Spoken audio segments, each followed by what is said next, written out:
Okay guys, welcome to our new video of sustainable everyday. और आज के इस वीडियो में एकदम शाम हो गया है। शाम के समय में मैं सोलर प्लांट में मैं क्या कर रहा हूँ वो मैं आपको दिखाता हूँ।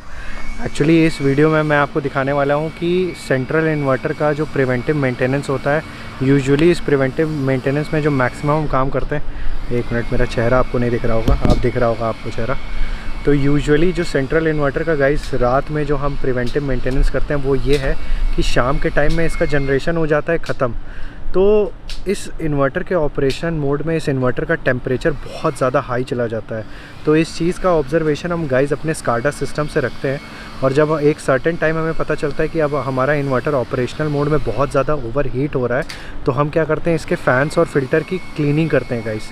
तो उसके लिए हम क्या करते हैं कि सबसे पहले तो हम जनरेशन ख़त्म होने का इंतज़ार करते हैं, क्योंकि ऑब्वियसली सी बात है गाइस कि 3-3, 2-2 मेगावाट से ऊपर का ये सेंट्रल इन्वर्टर है।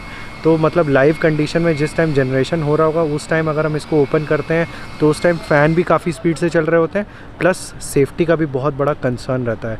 तो इसका जो प्रिवेंटिव मेंटेनेंस होता है गाइस, सेंट्रल इन्वर्टर का प्रिवेंटिव मेंटेनेंस होता है, जो फ़ैन फिल्टर्स की क्लीनिंग होती है, तो वो सब कुछ शाम के ही टाइम में होती है।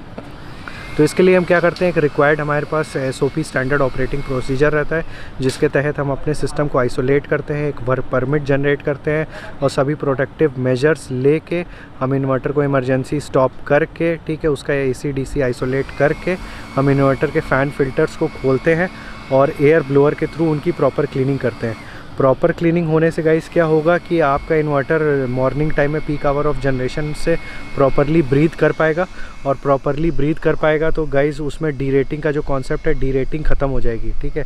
क्योंकि होता क्या है कि इन्वर्टर जितना ज़्यादा आपका गाइस ओवर हीट होगा, तो अपने आप को प्रोटेक्ट करने के लिए अपने जो peak hour load, peak time of generation के टाइम में अपनी लोड शेडिंग कर लेगा, मतलब अपने एक्टिव पावर को रिड्यूस कर लेगा ताकि उसके इंटरनल इलेक्ट्रॉनिक्स डैमेज ना हो जाए। तो अब चलिए आइए मैं आपको इन्वर्टर के पास लेके चलता हूँ, ठीक है। काफ़ी रात का टाइम है इसलिए मैंने फ्लैश लाइट ले रखी है। मैं आपको दिखाता हूँ कि इन्वर्टर का कैसे फ़ैन फिल्टर्स मेरी टीम खोल के डिसमेंटल करके उसकी प्रॉपर क्लीनिंग कर रही है। तो एक एक कौन कौन से प्रोसेस हो रहे हैं वो मैं आपको दिखाता हूँ। It's a very basic process कि फ़ैन फिल्टर्स को डिसमेंटल करके उसमें जो डस्ट एक्यूमुलेट हो गई है हम उसको क्लीन कर रहे हैं एयर ब्लोअर के थ्रू और वापस उसको रीफिट कर रहे हैं। तो गाइस अभी हम इन्वर्टर के ऑब्जर्वेशन डेक पे, ऑब्जर्वेशन क्या बोलूँगा, इन्वर्टर डेक पे हम यहाँ पे आ चुके हैं। तो हमारे साथ हमारे site in charge mister Mahendra ji हैं। तो वो अब आपको बताएंगे कि सेंट्रल इन्वर्टर का प्रिवेंटिव मेंटेनेंस हम शाम को ही क्यों करते हैं और उसके फ़ैन फिल्टर्स को क्लीन करना क्यों ज़रूरी है। हाय गाइस, मैं हूं महेंद्र कुमार कल से और आज इन्वर्टर हमारा सीलिंग इन्वर्टर के बारे में कुछ बोलना चाहता हूं। अभी जो काम चल रहा है फिल्टर क्लीनिंग का, और उसमें 3125 का इन्वर्टर लगा हुआ है, और ये आगे और पीछे दो तरफ दो एक फिल्टर लगा हुआ है। और ये काफ़ी दिनों, मतलब अगर रुक जाएगा इसका फिल्ट्रेशन करने में, अगर हम लोग अगर सही टाइम सही वक्त में अगर नहीं करेंगे क्लीनिंग, तो इन्वर्टर ओवर हीटिंग की वजह से इन्वर्टर जल सकता है। उसके जलने की वजह से हमारा इन्वर्टर भी जनरेशन वो भी लॉसेस हो सकता है। और अभी हम लोग का अभी काम प्रोग्रेस में है।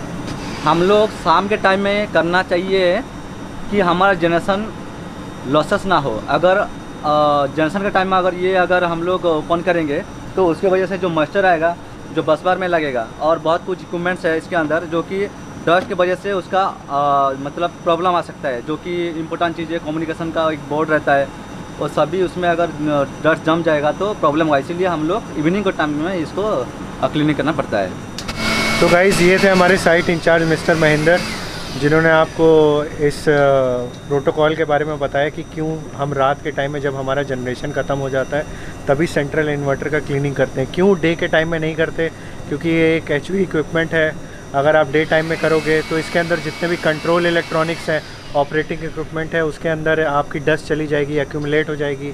तो उस टाइम स्पार्किंग आर्किंग कुछ भी हो सकता है, वो कंट्रोल बोर्ड फेल हो सकता है। तो रात के टाइम में जब जनरेशन नहीं रहती, जब हमें शॉक लगने का ख़तरा नहीं रहता, तो इस सिस्टम को प्रॉपर हम अच्छी तरीके से आइसोलेट करके शटडाउन लेके प्रॉपर PPE के साथ हम इसके फ़ैन फिल्टर्स को क्लीन करते हैं, ताकि नेक्स्ट डे हमारा इन्वर्टर प्रॉपरली ब्रीथ कर पाए, उसका जो एयर फ्लो डक्ट है उसके थ्रू कूल एयर पास हो पाए, और एक हाई मतलब पीक आवर्स ऑफ जनरेशन पे हमारे जितने भी ऑपरेटिंग इक्विपमेंट है उसको प्रॉपर वेंटिलेशन मिले, और इन्वर्टर में डी रेटिंग और ओवर हीटिंग का इशू जो है एकदम से ख़त्म हो जाए। तो गाइज़ ये था हमारे इन्वर्टर का ऑपरेशनल डेक, जहाँ पे जितने भी यूटिलिटी स्केल पे सेंट्रल इन्वर्टर रहते हैं तो उनका हम किस तरीके से रात के टाइम में एक मेंटेनेंस करते हैं। इसी के तरीके से गाइज़ बहुत सारे यूटिलिटी स्केल पे सोलर प्लांट में ऐसे ऐसे इक्विपमेंट्स होते हैं, ACDB, बड़े बड़े HV पैनल्स हैं, LV पैनल्स हैं, तो उनका रात के ही टाइम में मेंटेनेंस होता है, क्योंकि जब जनरेशन ज़ीरो हो जाता है तो मतलब बहुत सारे risk, associated risk, operational risk, जिससे आपको शॉक लग सकता है, आपकी लाइफ को थ्रेट है, वो चीज़ बाईपास हो जाती है। तो उसका कैसे कैसे मेंटेनेंस होता है वो सब कुछ मैं अपने चैनल पे आने वाली वीडियोस में कवर करूँगा, ताकि अगर आप एज अ फ्रेशर हो या आप सोलर पावर प्लांट में काम करना चाहते हो एज एन इंजीनियर, तो आपके लिए ऑब्जर्वेशन काफ़ी अच्छी होगी, आपको इंटरव्यू में भी पूछी जा सकती है। So if you like this video, just hit subscribe and hit the bell icon, ताकि आप मेरे फ्यूचर में अपकमिंग वीडियोस देख पाओ। तो अगर आपको वीडियो ये अच्छा लगा होगा guys, so do subscribe and like my channel Sustainable Every Day, and I will catch you guys in my next vlog. Thanks for watching the video guys.